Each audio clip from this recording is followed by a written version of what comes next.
મોક્ષમાળા શિક્ષાપાઠ 31 પ્રત્યાખ્યાન એ પાઠ આપણે મોક્ષમાળા તો વાંચી લીધો છે. હવે આજે પ્રવેશિકામાં શિક્ષાપાઠ 49 પ્રત્યાખ્યાન.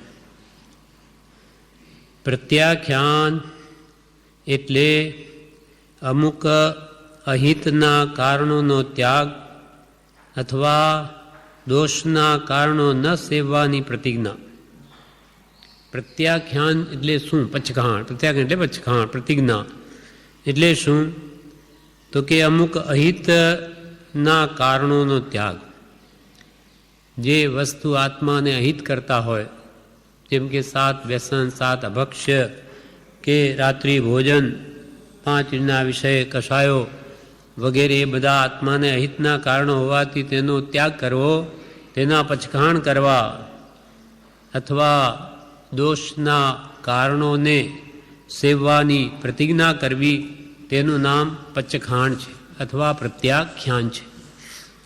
સામાન્ય રીતે ભોગ ઉપભોગમાં આવતી ચીજો રાગ દ્વેષના મુખ્ય કારણો લોકોમાં મનાતા હોવાથી ખાવા પીવા કે મોજ શોખના કારણોથી થતું પાપ અટકાવવા જે નિયમો કરવામાં આવે છે, તેને માટે પચખાણ શબ્દ લોક પ્રસિદ્ધ છે. ભોગ ઉપભોગ સામાન્ય રીતે ભોગવવામાં, એકવાર જે વસ્તુ ભોગવાય તેને ભોગ કહેવાય. ભોજન લઈએ, ખાવા પીવાની વસ્તુ એક જ વાર ભોગાય.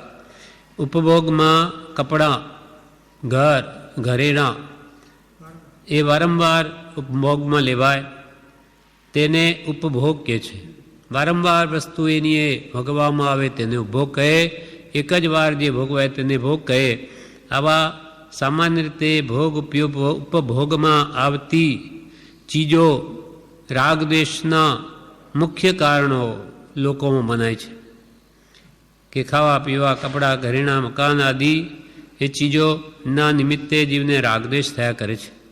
એમ લોકોમાં મનાતા હોવાથી ખાવા પીવા કે મોજ શોખના કારણોથી થતું પાપ અટકાવવા માટે જે નિયમો કરવામાં આવે તેને પચખાણ શબ્દથી ઓળખાય છે.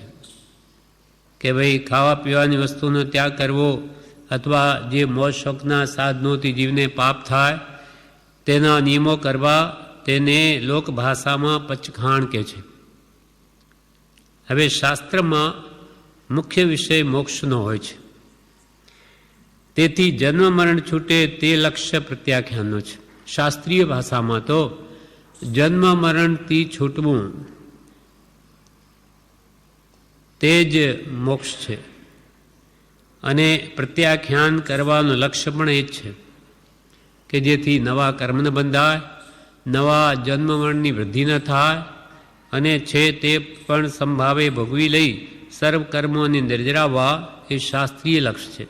પચખાણ કરવાનો આ ભાવ શાસ્ત્રોમાં તો કે શાસ્ત્રમાં મુખ્ય વિષય મોક્ષનો હોય છે, તેથી જન્મ મરણ છૂટે એ લક્ષ્ય પ્રત્યાખ્યાનનો છે. પ્રત્યાખ્યાન પચખાણ કરીને આ જીવને જન્મ મરણથી છોડાવવો છે. એના માટે ફરી આવી વસ્તુઓનો ભોગ ઉપભોગ કરીને ફરી નવા કર્મ ન બાંધે, તેના કારણે પ્રત્યાખ્યાન કરવામાં આવે છે, પચખાણ કરવામાં આવે. ઉત્તરાધ્યયન સૂત્રના સમ્યક્ત્વ પરાક્રમ નામના 29મા અધ્યયનમાં અનેક પ્રકારના પ્રત્યાખ્યાન જણાવ્યા છે, અને તે બધાનું ફળ મોક્ષ બતાવ્યું છે. ઉત્તરાધ્યયન સૂત્રમાં ભગવાન મહાવીરે અંતિમ ઉપદેશમાં સમ્યક્ત્વ પરાક્રમ નામનું 29મું અધ્યયન છે. તેમાં આવા અનેક પ્રકારના પચખાણ બતાવ્યા, પણ તે બધાનું ફળ શું? તો કે મુક્તિ. લક્ષ્ય એકમાત્ર આત્માર્થનો, બીજો નિયમન રોગ. એટલે ભગવંતે માત્ર આત્મશુદ્ધિ અર્થે અથવા આત્માને સર્વ પાપોથી મુક્ત કરવા અર્થે જ સર્વ પચખાણની યોજના ભગવાન મહાવીરે કરી છે. ઉત્તરાધ્યયન સૂત્રના સમ્યક્ત્વ પરાક્રમ નામના 29મા અધ્યયનમાં અનેક પ્રકારના પ્રત્યાખ્યાન જણાવ્યા છે, અને તે બધાનું ફળ મોક્ષ બતાવ્યું છે. હવે આગળ કે છે, કાયોત્સર્ગથી જે દોષો શુદ્ધ ન થયા હોય તે દૂર થવા પ્રત્યાખ્યાન કરવાનું કહ્યું છે. કાયાનો ઉત્સર્ગ, કાયા મારી નથી એ ભાવ ચિંતવી ને કાયોત્સર ધ્યાનમાં લીન રહે છતાં પણ અમુક પાપોની શુદ્ધિ ન થાય તો કે છે આવા પ્રત્યાખ્યાન કરવામાં આવે છે. કાયોત્સર્ગથી જે દોષો શુદ્ધ ન થયા હોય તે દૂર થવા પ્રત્યાખ્યાન કરવાનું હોય છે. જેમ કે અભિગ્રહ લે, ભગવાન મહાવીરે લીધો કે રાજાની પુત્રી હોય, પગમાં બેડી હોય, માથે મુંડન હોય, આંખમાં આંસુ હોય, હાથમાં સુપડું હોય, તેમાં બાકડા હોય, આ બધું હોય તો આહાર લેવો, નહીં તો પ્રતિજ્ઞા.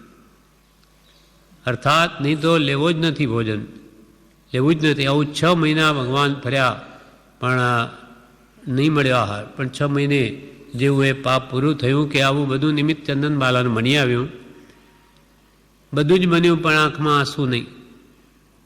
એટલે ભગવાન પાછા ફર્યા. એટલે બહુ દુઃખ થયું. ચંદનબાલ, અરે મારે બારણે આવેલા ભગવાન જાય છે, બહુ આંખમાં આંસુ આવી ગયા. એટલે ભગવાનને થયું કે હવે અભિગ્રહ સંપૂર્ણ પૂર્ણ થયો. એટલે ભગવાન પાછા ફર્યા. એમ આવી કઠોર પ્રતિજ્ઞા લે કે જે પૂર્ણ ન થાય તો ભલે, તપની વૃદ્ધિ થઈ, દેહ ત્યાગી દઈશું. એમને આહારની પડી નથી, એમને તો કર્મ નિર્જરાવા છે. એટલે એવા કઠિન અભિગ્રહ ધારણ કરે. એક મુનિએ એવો અભિગ્રહ ધારણ કર્યો કે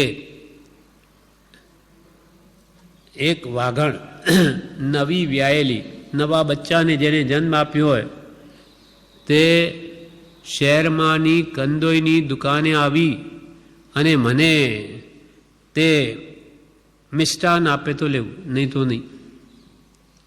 હવે જંગલમાં રહેનારી વાઘણ, તે પણ નવી વ્યાયેલી જ, તે શહેરમાં આવી કંદોઈના દુકાને જ જવું, તેનું મિષ્ટાન ઉપાડીને એને અમને આપવું, તે અતિ દુષ્કર છે. પણ એમને કંઈ એની છે જ નહીં, કરવો જ નથી આહાર. એમ છતાં પણ એમના પુણ્યોદય એવું બને છે ને 6 મહિને એમનો પણ અભિપ્રાય પૂરો થયો. એક મહાત્માએ એવો અભિગ્રહ કર્યો કે બળદ કરિયાણાની દુકાન ઉપર આવી શિંગડામાં ગોળની ભેદી લઈને આપે તો લેવું. મેં બળદ આવો કરિયાણાની દુકાને એની ગોળની ભેદી બહાર પડી હોવી એ શિંગડામાં જ ભરાવે અને મુનિને જ આપે, એ અતિ દુષ્કર છે. છતાં પણ લાંબે ગાળે જ્યારે એમના કર્મ પૂરા થવા આવ્યા હોય ત્યારે તે પણ થઈ જાય છે. નહીં તો તપની વૃદ્ધિ થઈ. ઉર્દુ વિશેષ આનંદ માને કે ભોજન મળ્યું તો સારું, તપ વિશેષ થયું. તપ નિર્જરા ચ, કર્મોની નિર્જરા કરાવવા માટે આવા પ્રત્યાખ્યાન કરે. કાયોત્સર્ગથી જે દોષો શુદ્ધ ન થયા હોય તે દૂર થવા પ્રત્યાખ્યાન કરવાનું હોય છે. એમ જણાવી તે સૂત્રમાં પ્રશ્ન કરેલો છે કે હે ભગવાન, પ્રત્યાખ્યાન વડે જીવ શું ઉત્પન્ન કરે? ઉત્તરાધીન સૂત્રમાં એવો પ્રશ્ન કર્યો કે હે ભગવાન, આવા પ્રત્યાખ્યાન વડે જીવ શું ઉત્પન્ન કરે, શું લાભ મેળવે? ઉત્તરમાં જણાવ્યું કે મૂળ ગુણ અને ઉત્તર ગુણરૂપી પ્રત્યાખ્યાન વડે જીવ હિંસાદિક આશ્રય દ્વારોને રૂંધે છે. આવા પચખાણ કરવાથી 5 મહાવ્રતરૂ મૂળ ગુણો અને એના દરેકની વ્રતની 5 ભાવનાઓ અહિંસા આદિ વ્રતની તે ઉત્તર ગુણરૂપી પ્રત્યાખ્યાન વડે જીવ હિંસાદિક આશ્રમના દ્વારોને રૂંધે છે. જેમ ખાળને આપણે દાટો મારીને બંધ કરી દઈએ, તેમ આવા આવતા કર્મના આશ્રમના દ્વારોને આવા પ્રતિજ્ઞાઓ આવી કરી અને એને રોકી દે છે, કર્મને આવવા ન દે. ઉત્તરમાં જણાવ્યું કે મૂળ ગુણ અને ઉત્તર ગુણરૂપી પ્રત્યાખ્યાન વડે જીવ હિંસાદિક આશ્રવ દ્વારોને, આશ્રમના દ્વારો જે વડે કર્મ આવે તે આશ્રવ, તેના દ્વારોને રૂંધે છે. તેને રોકે છે, બંધ કરે છે. ઉપલક્ષણથી પૂર્વે ઉપાર્જન કરેલા કર્મોને ખપાવે છે. ઉપલક્ષણથી જોતાં એટલે કે બીજી રીતે જોતાં જે કર્મો અજ્ઞાન અવસ્થાએ ઉપાર્જન કરેલા છે તેને આવી રીતે વ્રત, પચખાણ, પ્રત્યાખ્યાન, પ્રતિજ્ઞા આદિ કરી અને તે કર્મોને ખપાવે છે, નિર્જરાવે છે. અહીં નમસ્કાર સહિત નવકારસી વગેરે પચખાણોનો ઉત્તર ગુણ પ્રત્યાખ્યાનમાં સમાવેશ થાય છે. નવકારસી સવારમાં જે પચખાણ છે, સૂર્યોદયથી 48 મિનિટ પછી જ આહાર કે પાણી મોઢામાં લેવું, તેને નવકારસી પચખાણ કહેવામાં આવે. તો એ પણ ઉત્તર ગુણ પ્રત્યાખ્યાનમાં સમાવેશ પામે. મૂળ ગુણમાં નહીં પણ ઉત્તર ગુણોમાં આ પણ પચખાણનો સમાવેશ થાય છે. સાધુ સંભોગના પચખાણથી નિરાલંબી થાય છે. તેથી મોક્ષના પ્રયોજનવાળા વેપારવાળો થાય છે, સંતોષવાળો થાય છે, બીજાના લાભનો આસ્વાદી થતો નથી, તેવા તર્કે ચડતો નથી, સ્પૃહા કરતો નથી, સ્વાદની પ્રાર્થના કરતો નથી, વાસના રાખતો નથી. તેથી બીજી સુખશૈયા એટલે એકલા રહેવા રૂપ સુખશૈયાને અંગીકૃત કરી વિચરે છે. સાધુ મુનિની વાત કરે છે.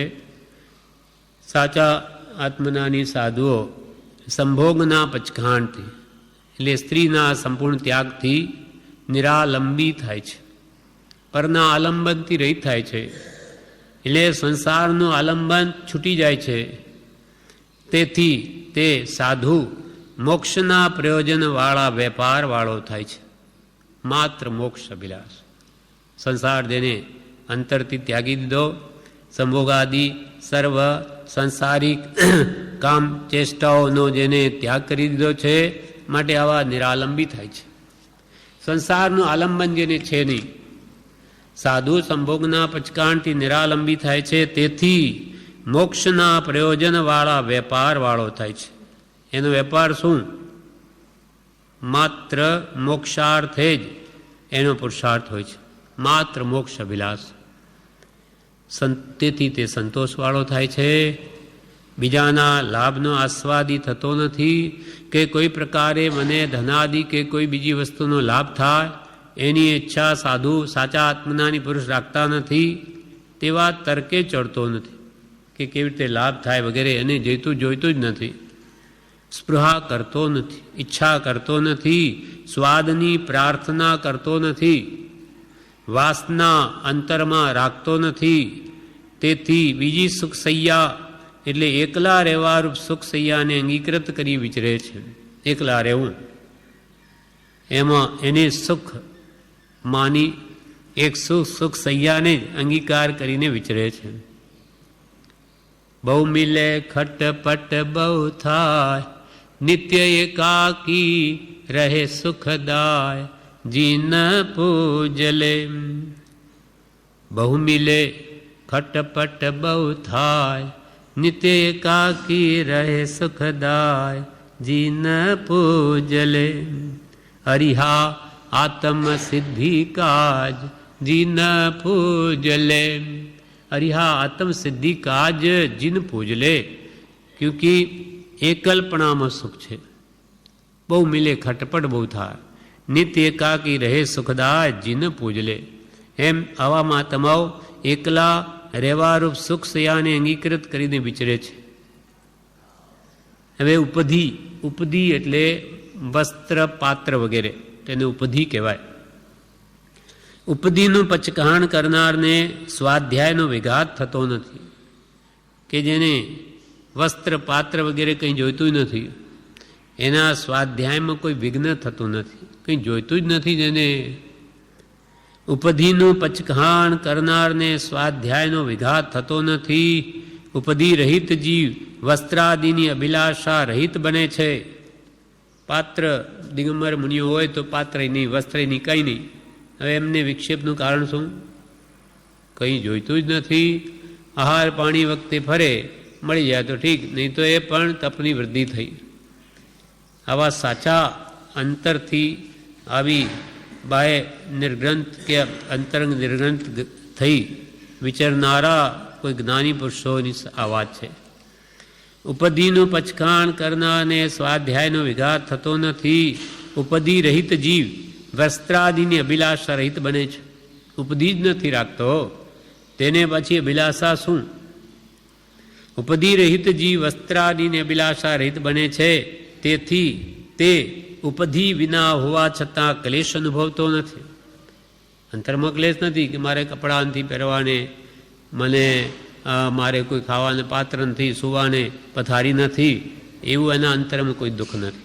સાચા ભાવથી એને આ બધાનો ત્યાગ કર્યો છે કે હું દેહથી રહિત આત્મા છું.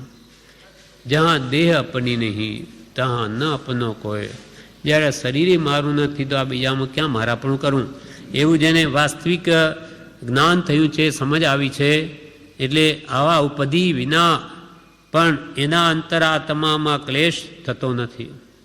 જ્યારે એ ગરીબ હોય, એને કંઈને મળ્યું તો એની અત્યંત ઈચ્છા છે કે મને આ લોકો કેવા મકાનમાં રહે, કેવા કેવા પલંગો પર સૂવે, આ મારે કાંઈ નહીં. એવા ગરીબના અંતરમાં એ સમજો નથી, માટે એ ઈચ્છાથી નિરંતર દુઃખી છે. જ્યારે મહાત્માઓને તો બધું વિચારીને ત્યાગી દીધું છે, માટે એને કોઈ ઈચ્છા નથી. ઈચ્છા હોય તો દુઃખ થાય, ઈચ્છા જ નથી. હવે સદોષ આહારનો ત્યાગ કરનારને ઉપવાસ કરવાનું થાય. તેથી જીવિતની આશંસા એટલે અભિલાષાનો નાશ થાય છે.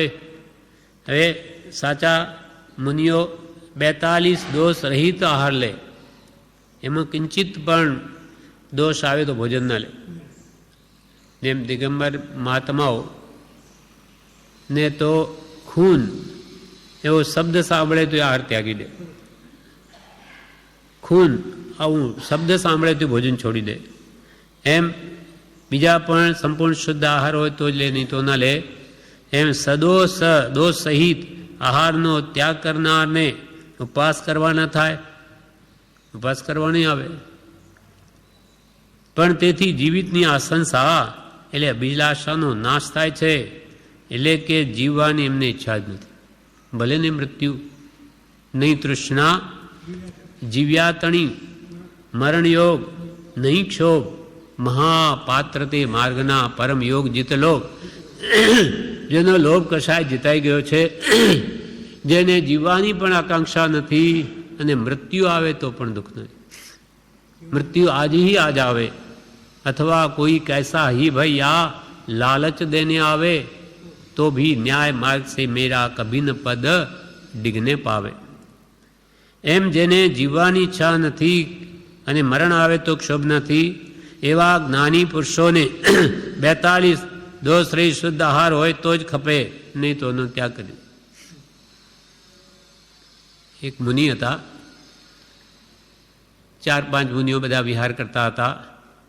એક મુનિ સાથે એના પુત્રે પણ દીક્ષા લીધેલી, એ પણ સાથે વિહાર કરતો હતો. બીજા મુનિઓ આગળ ચાલ્યા ગયા. એ પુત્રને બહુ તરસ લાગી એટલે ધીમો ચાલે. પિતા પણ એની સાથે રહ્યા, બીજા આગળ ચાલ્યા ગયા. પિતાએ પૂછ્યું કેમ તું ચાલે? તો કે તરસ બહુ લાગી છે, તરસ બહુ લાગી છે, શું કરું? તો પુત્ર મોહો વશ, પિતા મુનિ છે છતાં કહી દીધું કે આ તળાવમાંથી પાણી પી લે, પછી પ્રાયશ્ચિત કરી લેજે. તો પીએ નહીં. ફરી કહ્યું તો એને પિતાને એમ થયું કે કદાચ હું ઊભો છું એટલે એને શરમ આવતી હશે, એટલે આગળ ચાલ્યા ગયા. એને પિતાના 2-3 વાર કહેવાથી આમ હથેલીમાં પાણી તો લીધું, પણ થયું કે હું આ દેહને માટે આવા અળગણ પાણી છે, મુનિને ખપે નહીં, કલ્પે નહીં, જેમાં જીવો હોય, આવું પાણી હું આટલા જીવોને હણું? મારા એક દેહની રક્ષા માટે આ અનંત જીવોને હું હણું? અસંખ્યાત જીવોને? નહીં નહીં, આ મારો દેહ તો જવાનો જ છે, આજે નહીં તો કાલે. એના માટે જીવોને કેમ હણું? હું સાધુ છું, પ્રતિજ્ઞા કરેલી છે. નહીં નહીં, એમ મનને વિચારી દ્રઢ કરી અને ન જ પીધું. ત્યાં દેહ ત્યાગ કરી લીધો, પણ એ અળગણ પાણી ન જ પીધું, કાચું. એટલે જ પાકું પાણી હોય તો પીવાની, પણ એ નથી છતાં પુત્ર મોહવશ્ય પિતાએ તો કહી દીધું પી લે. પણ એને વિચાર્યો કે આ હું કેવી રીતે કરું, મેં બધી પ્રતિજ્ઞા કરેલી છે, બધાનો ત્યાગ કરેલો, ને પ્રતિજ્ઞા ભંગ કેમ કરું? એટલે એમ ત્યાં નહીં પી દેહ ત્યાગી દીધો, પણ પ્રતિજ્ઞાનો ભંગ ન જ કર્યો. એમ સદોષ આહારનો ત્યાગ કરનારને ઉપવાસ કરવાનું થાય, તેથી જીવિતની આ સંસાર એટલે અભિલાષાનો નાશ થાય, જીવિત પણ નાશ પામે, બની શકે. તેવા યોગ્ય આહાર ન મળે તો પણ તે પીડા અનુભવતો નથી કે ભાઈ મને આહાર ન મળ્યો, પાણી ન મળ્યું, છતાં અંદરમાં પીડા ન અનુભવે, ક્લેશ નથી. એના ઉપર ઢંઢણ મુનિનું દ્રષ્ટાંત છે. ઢંઢણ મુનિ તે એકવાર ભગવાન મહાવીરને શ્રી કૃષ્ણે પૂછ્યું કે આટલા બધા હજારો આપના સાધુમાં સર્વથી શ્રેષ્ઠ સાધુ કોણ? તો કે ઢંઢણ મુનિ. એ ક્યાં છે હમણાં? તો કે ગામમાં ગયેલા છે ગોચરી માટે, આવશે, તમે જશો ત્યારે તમને સામે મળશે. હવે શ્રી કૃષ્ણ જાય છે, એ નગરીના દરવાજામાંથી બહાર નીકળ્યા, 6 મહિનાથી ફરે છે, આહાર મળતો નથી. એમને એવું કે મારી લબ્ધિથી આહાર મળે તો જ લઉં, બીજાના લબ્ધિથી નહીં. ત્યારે ત્યાં શું બન્યું? શ્રી કૃષ્ણે એમને જોયા કે ભગવાને કીધેલું સૌથી શ્રેષ્ઠ મુનિ ઢંઢણ મુનિ, એટલે હાથી પરથી ઉતરી અને એમને નમસ્કાર કર્યા. ત્યાં એક શેઠાણીએ પોતાના ઘરમાંથી જોઈ લીધો કે આ કોઈ મહાત્મા શ્રેષ્ઠ છે કે જેને શ્રી કૃષ્ણ જેવા રાજા પણ હાથી ઉપરથી ઉતરીને નમસ્કાર કરે. હા હા, બરોબર. એટલે ત્યાંથી પછી એ શેઠાણી એમને બોલાવી અને આહાર આપે છે. હવે એ લઈને આવીને ભગવાનને પૂછે છે કે આજે મારી લબ્ધિથી ભગવંત આહાર મળ્યો? તો કે ના, શ્રી કૃષ્ણના પ્રભાવથી મળ્યો. તને જેને આહાર આપ્યો છે એને થયું કે શ્રી કૃષ્ણ જેવાય નમે તો આ મોટા મહાત્મા પુરુષ છે, એમ તારી લબ્ધિથી નહીં. એટલે પછી ઢંઢણ મુનિ કે મારે ભોજન કરવું નથી, પ્રતિજ્ઞા છે. એટલે એ જ્યાં પરઠવા જાય છે, કેમ કે મુનિનો ધર્મ મુનિ કોઈને આપી ન શકે, એને રેતીમાં ભેળવીને જીવજંતુ ઉત્પન્ન થાય તેમ એને પરઠવી દેવું પડે. એ ત્યાં પરઠે છે. પડતા પડતા એવા ઉત્કૃષ્ટ ભાવ કરે છે કે આ જીવે અનંત વાર ખાધું છતાં કદી તૃપ્તિ થઈ નહીં. શું ખાવું? અણહારી એવો આત્મા છે, બધું પૂતગલ છે. આમ ઉત્કૃષ્ટ ભાવનાઓ ત્યાં ભાવતા ભાવતા ત્યાં શણી માંડીને કેવળ નાન પ્રગટાવી દીધું. પણ આહાર પ્રત્યે લાલસા નહીં કરી કે અમારો ધર્મ જ નથી, આત્મા ના ખાવા પીવાનો સ્વભાવ નથી, તો અનાહારી છે. એમ ઉત્તમ ભાવનાનું ફળ પ્રતિજ્ઞા ના બળે એ મેળવી લીધું. એટલે આહાર ન મળે તો પણ તે પીડા અનુભવતો નથી. આવા પ્રત્યાખ્યાન કષાયના અભાવે થાય છે. આવા પચખાણ કષાયના અભાવે થાય. કષાયનો સર્વથા અભાવ થાય તો કેવળ જ્ઞાન થઈ જાય. એટલે કે સંજ્વલન કષાય એ નામ માત્ર કષાય છે, પાણીમાં લીટી સમાન.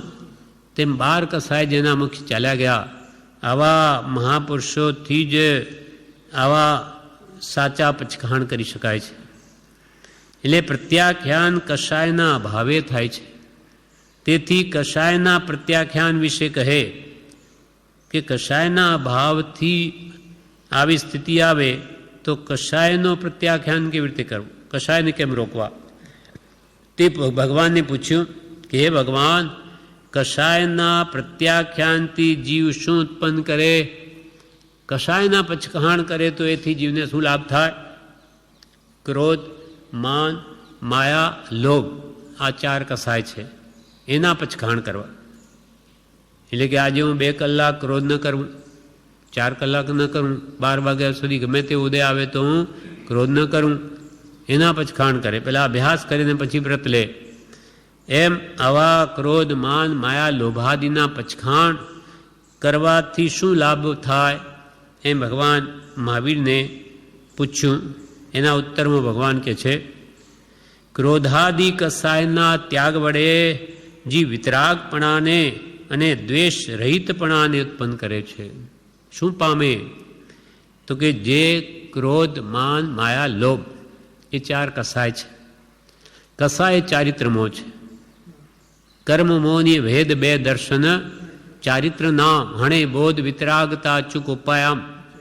એટલે જે દર્શનમાં મિથ્યાત્વ છે તે તો સત્પુરુષના બોધી અણાય, અને આ ક્રોધ, માન, માયા, લોભ રૂપ ચારિત્રમો કસાય ભાવ છે. હવે એનો ત્યાગ જો કરે તો એ વિતરાગતાને પામે.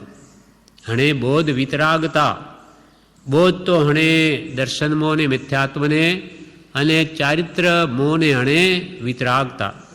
એટલે કસાય ભાવ જેમ જેમ નાશ પામે તેમ તેમ જીવમાં વિતરાગતા પ્રગટે છે. એટલે અહીંયા ભગવાને કહ્યું, પહેલા પ્રશ્ન કર્યો ભગવાને કે હે ભગવાન, કસાયના પ્રત્યાખ્યાનથી જીવ શું ઉત્પન્ન કરે? ઉત્તર, ક્રોધાદિ કસાયના ત્યાગ વડે જીવ વિતરાગપણાને અને દ્વેષ રહિતપણાને ઉત્પન્ન કરે છે. કે જેમ જેમ ક્રોધ, માન, માયા, લોભાદિ કસાયોનો ત્યાગ થાય તેમ તેમ જીવ વિતરાગપણાને પામે છે અને દ્વેષ રહિતપણાને ઉત્પન્ન કરે છે. એટલે કે તે જીવ સુખ દુઃખને વિશે સમાન ચિત્તવાળો થાય છે. જેમ જેમ વિતરાગતા આવે તેમ સુખના પ્રસંગો આવે તો પણ એ છકી ન જાય અને દુઃખમાં પણ શોક ન કરે. એટલે જેમ જેમ વિતરાગતા પ્રગટે તેમ તેમ તે જીવ સુખ દુઃખને વિશે સમાન ચિત્તવાળો થાય છે, સંભાવ આવે છે. વળી આગળ કહે છે ભગવાન, કસાય રહિત જીવ યોગના પ્રત્યાખ્યાનથી જ મુક્ત થાય છે. કસાયથી રહિત જીવ યોગના પ્રત્યાખ્યાનથી મુક્ત થાય. માનો કે કસાય છોડી દીધા, પણ હજુ મન વચન કાયને આ યોગ હોય તો મુક્તિ ન થાય. એટલે ક્રોધ, માન, માયા, લોભ ગયા છતાં પણ કેવડી ભગવાન તને મન વચન કાયના યોગ હોય છે. એટલે અંતે એ યોગને પણ જ્યારે રૂંધે ત્યારે જ એ મુક્તિને પામે છે, મોક્ષમાં જાય છે. કસાય રહિત જીવ યોગના પ્રત્યાખ્યાનથી જ મુક્ત થાય છે. મન, વચન, કાયાની પ્રવૃત્તિ રોધવાથી અયોગીપણાને જીવ ઉત્પન્ન કરે છે. ભગવાને પૂછ્યું, આ કસાયો દૂર થવાથી શું ઉત્પન્ન કરે? તો કે પછી એ મન, વચન, કાયાના યોગોને પણ રૂંધે છે. એટલે અયોગી ગુણસ્થાનકમાં આવે છે. મન, વચન, કાયાની પ્રવૃત્તિ રોધવાથી અયોગીપણાને જીવ ઉત્પન્ન કરે છે અને અયોગી જીવ અબંધ બને છે. મન, વચન, કાયાના યોગ જ ન હોય ત્યાં કર્મનો બંધ ન હોય. એટલે અયોગી ગુણસ્થાનકમાં કોઈ બંધ છે જ નહીં. તથા પૂર્વે બાંધેલા 4 અઘાતી કર્મોનો ક્ષય કરે છે. અઘાતી કર્મો કેવળી ભગવાનને પણ હોય. શરીર છે, આયુષ્ય હોય ત્યાં સુધી ગોત્ર કર્મ, નામ કર્મ, વેદનીય કર્મ ને આયુષ્ય કર્મ. આયુષ્ય પૂરું થયું કે એની સાથે બધા જ કર્મો, અઘાતી કર્મો નાશ પામે છે. તથા પૂર્વે બાંધેલા 4 અઘાતી કર્મોનો ક્ષય કરે છે. હે ભગવાન, હવે ફરી બીજો પ્રશ્ન કરે છે ભગવાનને, હે ભગવાન, શરીરના પચખાણ વડે જીવ શું ઉત્પન્ન કરે છે?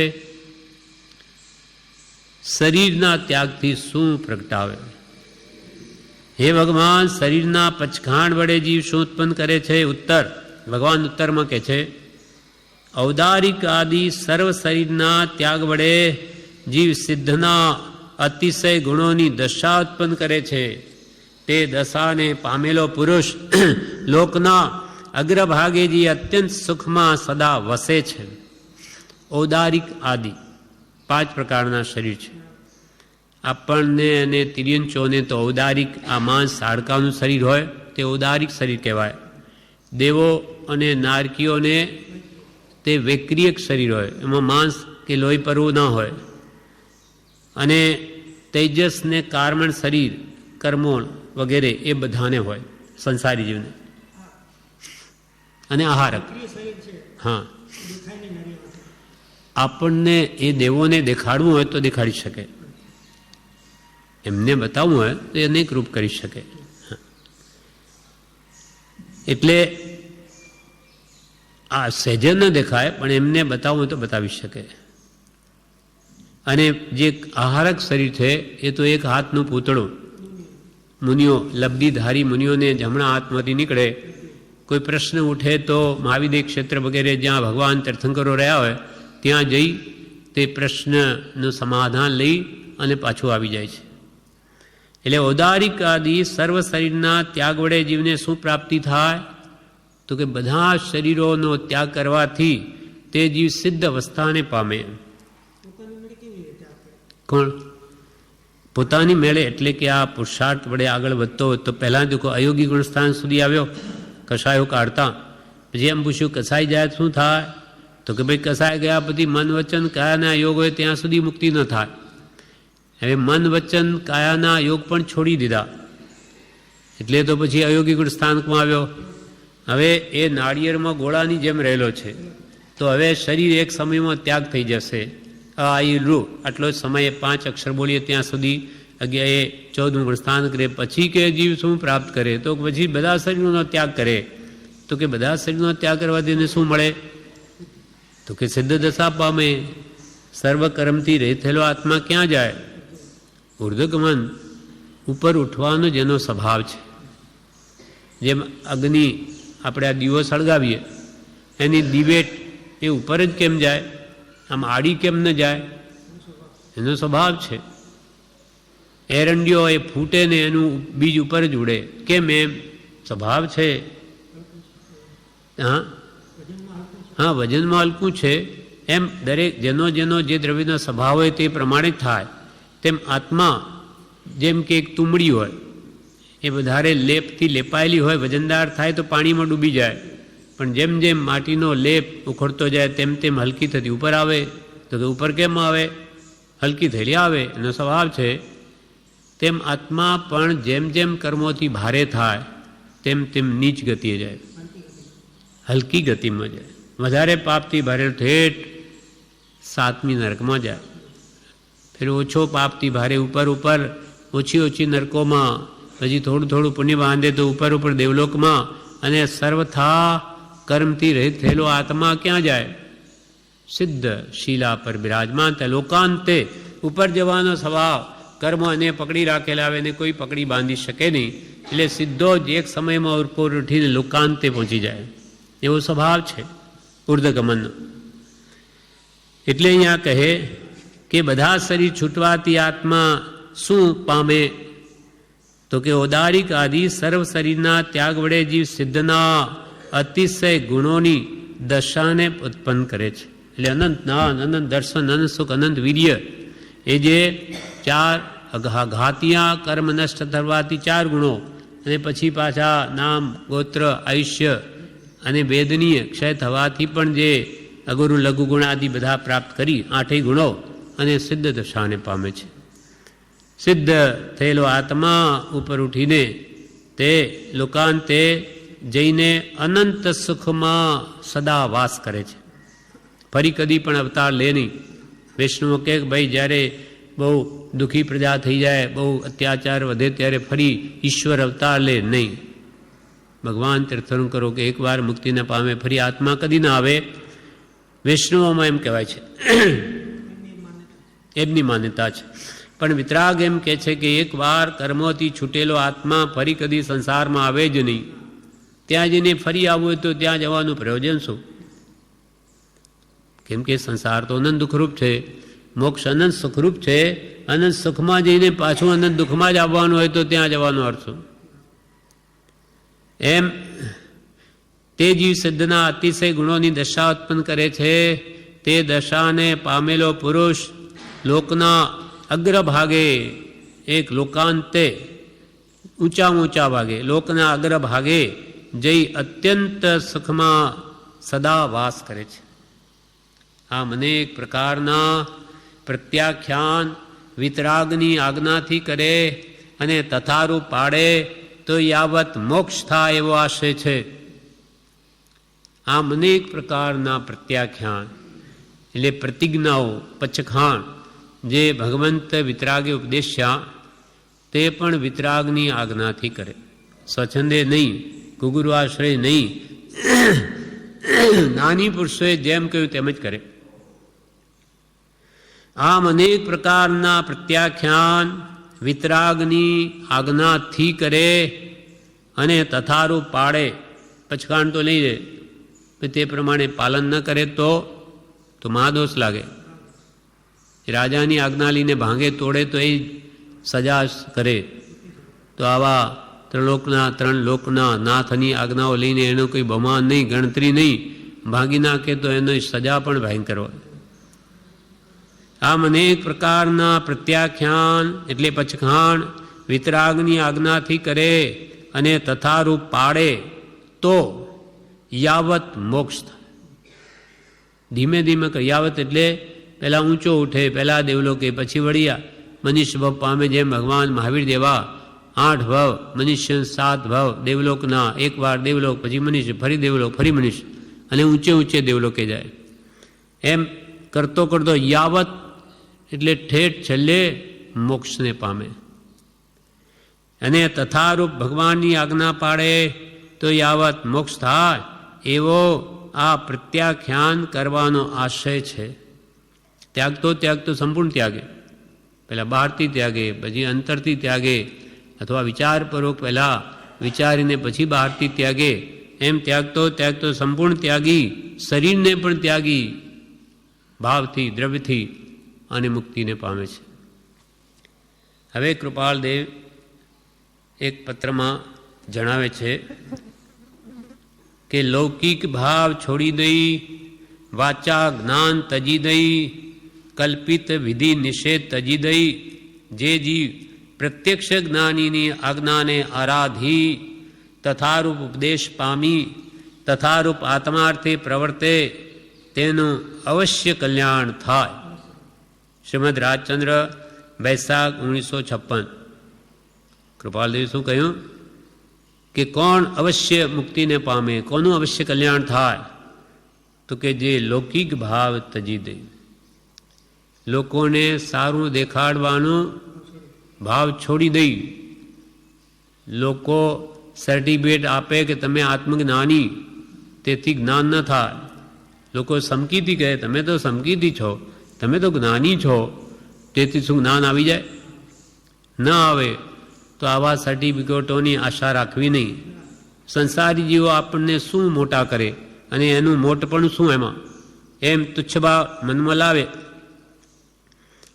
તો એનું તો જ કલ્યાણ થાય. લૌકિક ભાવ છોડી દે. એટલે કૃપાલદેવે 37મા પત્રમાં કહ્યું કે આ જીવે જગતને રૂડું દેખાડવા અનંતવાર પ્રયત્ન કર્યો. જે અનંતવાર પ્રયત્ન કર્યો તે ભાવ આજે પણ અંદર છે, લોકોને સારું દેખાડવાનું. ગમે તે જપ તપ ક્રિયા કરી લોકો મને સારો કહે, તપસ્વી કહે, ધર્માત્મા કહે, વિદ્વાન કહે. આવી જો લૌકિક કામના જો અંતરમાં રહી તો એનું ફળ મળી ગયું, બસ, વિશેષ કંઈ નહીં. હા, રૂડું ન થાય, એને એનું ફળ લઈ લીધું. એને ક્યાં આત્મા ખાતે, એને તો માન ખાતામાં મૂકી દીધું એને, એટલે એનું ફળ ગયું. જેમ આપણે કોઈની સેવા કરીએ અને અંતરમાં આશા રાખીએ આ મને આ આપે, પેલું આપી દે, પતી ગયું.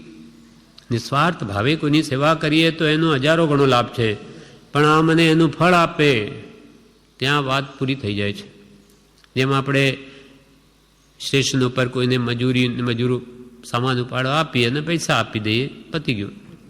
એના શ્રમનો, એની મહેનતનો આપણે ખોટો લાભ ન ઉઠાડ્યો, વાત પૂરી થાય છે. પણ જે યથાશક્તિ સેવા ભાવે, નિસ્વાર્થ ભાવે કરે તેને જ તેની પ્રાપ્તિ થાય. એટલે કોઈ પણ આકાંક્ષા વગર ભગવાનની ભક્તિ કરવી અને લોકોને દેખાડવાનો ભાવ અંશે પણ ન રાખવો, એમ કૃપાલદેવ કહે છે. લૌકિક ભાવ છોડી દઈ, લોકોને સારું દેખાડવાનો ભાવ મૂકી દઈ, વાચા જ્ઞાન તજી દઈ, એટલે ખાલી બોલ કરવાનું મૂકી દઈ. દેહથી આત્મા ભિન્ન છે, મોઢે કરે બીજાને કહે, તમને ખબર પડી કે નહીં, એમ ખાલી વાતોમાં જ કલ્યાણ માની બેસે અને ઠોકીને કે દેહથી આત્મા તો જુદો જ છે, એ કોઈ દિવસ એક હતો? સમજ્યા કાંઈ? આમ બધું ગમે તેમ કરતા હોય, પણ અંદરમાં એની સ્પર્શના ન હોય તો આ બધું વાચા જ્ઞાન છે. કૃપાલદેવ ગાથા કઈ આત્મસિદ્ધિમાં? મુક્તિ જ્ઞાન કથે અને અંતર છૂટ્યો ન મોહ, તે પામર પ્રાણી કરે માત્ર જ્ઞાનીનો ધ્રુવ. એક તો આ કહ્યું, અને બીજું બાકી વાચા જ્ઞાન, પેલી આવે છેલ્લેથી બીજી ગાથા. હા, છેલ્લી આવે, છેલ્લી બીજી ગાથા આવે. બે છતાં એની એને 2-3 ગાથા પહેલાં આવે. એટલે તેમાં એ કહ્યું કે બીજું બધું વાચા જ્ઞાન છે. જો એથી ખરી અહીંયા છે, બુક જ છે ને, હા,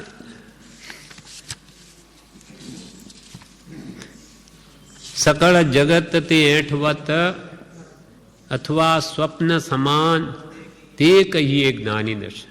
બાકી વાચા જ્ઞાન એટલે જેને આખું જગત એઠવાડા જેવું લાગે, એ આપણને લાગતું નથી, અથવા સપના જેવું લાગે કે પેલું 2 ઘડીનું સપન, તેમાં 5-50 સપનું જ છે. 5-50 વર્ષ પછી આપણી અહીંયા અસ્થિ ન રહે, કેટલાય ગયા, કોણ યાદ કરે? સપના જેવું છે. એવું જ્ઞાનીને ભાષે, તે કહીએ જ્ઞાની દશા. અને બાકી તો વાચા જ્ઞાન, ખાલી વાચા એટલે વાણી, વાણીથી ખાલી બોલ બોલ કરીએ છીએ, બાકી અંદરમાં કાંઈ નથી. એમ અહીંયા કે છે, લૌકિક ભાવ છોડી દઈ, વાચા જ્ઞાન તજી દઈ, ખાલી આવું પરમાર્થ સંબંધી બોલ બોલ કરવાનું મૂકી દઈ, કલ્પિત વિધિ નિષેધ તજી દઈ. કલ્પિત વિધિ નિષેધ એટલે પોતાની કલ્પનાથી તમારે આમ કરવું, આમ કરો એ ઠીક નહીં, આમ બેસવું જોઈએ, તેમ બેસવું જોઈએ, આમ કટાશનું આમ રાખવું, ચરવલો એમ કંઈ ચાલે, આમ વિધિ આમ રાખવું, તેમ કરવું. આ બહારના વિધિ નિષેધમાં જ કલ્યાણ માની બેસે, અને અંદરના કશાય ભાવો એમને એમ હોય. એમ કલ્પિત આ બધા વિધિના કે નિષેધના આ બધું તેમાં સમય ગાળે એ બધું મૂકી દઈ, જે પ્રત્યક્ષ જ્ઞાનીની આજ્ઞાને આરાધે. પ્રત્યક્ષ એટલે આત્મા જેને પ્રત્યક્ષ છે, આત્મા જેને પ્રગટ છે, એવા આત્મજ્ઞાની પુરુષોની આજ્ઞાને આરાધે અને તથારૂપ ઉપદેશ પામી.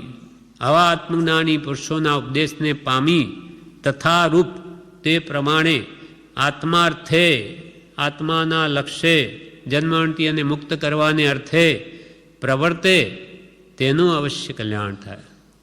કૃપાલદેવ ટૂંકામાં કહી દીધું કે લૌકિક ભાવ છોડી દઈ, વાચા જ્ઞાન તજી દઈ, કલ્પિત વિધિ નિષેધ તજી દઈ, જે જીવ પ્રત્યક્ષ જ્ઞાનીની આજ્ઞાને આરાધી, તથારૂપ ઉપદેશ પામી, તથારૂપ આત્માર્થે પ્રવર્તે, તેનું અવશ્ય કલ્યાણ થાય, તેનું જરૂર કલ્યાણ થાય. શ્રીમદ રાજચંદ્ર વૈશાખ 1956. હવે આ પાઠમાં છેલ્લું કે છે, એ પણ કૃપાલદેવનું છે કે પ્રથમ ભાદરવા સુદ 1946 શ્રીમદ રાજચંદ્ર, એમાં કહ્યું એ કંઈ ખોટું છે શું? પરિભ્રમણ કરાયું તે કરાયું, હવે તેના પ્રત્યાખ્યાન લઈએ તો લઈ શકાય. એ પણ આશ્ચર્યકારક છે. એ પણ આશ્ચર્યકારક છે કે એ કંઈ ખોટું છે શું? કે આપણે જે પરિભ્રમણ કર્યું અનંતકાળથી, એ ખોટું છે કે સાચું છે? તો કે ખોટું છે. તો તું ક્યાં હતો આટલા વર્ષ અનંતકાળથી? તો કે આ 4 ગતિમાં જ. તો પછી આ સત્ય વાત છે, ખોટું નથી. એ કંઈ ખોટું છે શું? પરિભ્રમણ કરાયું તે કરાયું, અનંતકાળથી પરિભ્રમણ કર્યું તે કર્યું, પણ હવે તેના પ્રત્યાખ્યાન લઈએ તો, હવે કે મારે પરિભ્રમણના પછઘાણ, એટલે કે મારે હવે બીજો જન્મ લેવો જ નથી, એનું પ્રતિજ્ઞા કરું છું. એનું હા, જ્ઞાની જ કહે, એટલે કે એના કૃપાલદેવ પોતે કહે છે કે એના પ્રત્યાખ્યાન લઈ શકાય તો આવા પુરુષો જ લઈ શકે. એટલે કૃપાલદેવ કે હા લઈ શકાય, કૃપાલદેવ કે અમારે ફરી જન્મવાની નિશ્ચલ પ્રતિજ્ઞા છે, અમે પ્રતિજ્ઞા કરી લીધી. આત્મભાવે ફરી જન્મવાની નિશ્ચલ પ્રતિજ્ઞા છે. આત્માના સાચા ભાવથી અમારે ફરી જન્મ લેવો જ નથી, મારે બીજી માં કરવી જ નથી, એના પચખાણ છે. એટલે કે છે પોતાના આત્માને કે છે કૃપાલદેવ કે શું પરિભ્રમણ ભલે કરાયું તે કરાયું, પણ હવે તેના પ્રત્યાખ્યાન લઈએ તો કે લઈ શકાય. એ પણ આશ્ચર્યકારક છે, આશ્ચર્ય ઉપજાય એવું છે. આવતા ભૂમો જન્મ જ ના લો એના પ્રત્યાખ્યાન કેવી રીતે લેવા? ત્યાં એના વિવેચનમાં બ્રહ્મચારીજી કહે છે રાગદ્વેષ કરવા ન કરવા, બોધામૃતમાં 25મા પાન ઉપર કહે છે ભાગ બીજામાં, રાગદ્વેષ કરવા ન કરવા એના હાથની વાત છે. પહેલાં તો ક્રોધ ન કરવો, માન ન કરવું એવા પ્રત્યાખ્યાન લેતા, એના પચખાણ લેતા કે ક્રોધ ન કરવું, માન ન કરવું. જ્ઞાન થાય તો બધાના પ્રત્યાખ્યાન થાય, પણ જ્ઞાન નથી તેથી બધું મીઠું લાગે છે. આત્મજ્ઞાન થાય તો બધાના પચખાણ થાય, પણ જ્ઞાન નથી તેથી બીજું બધું મીઠું લાગે છે. બીજા પચખાણ તો લે પણ ફરી ન જ જન્મવું એ પ્રત્યાખ્યાન લે તે આશ્ચર્યરૂપ છે.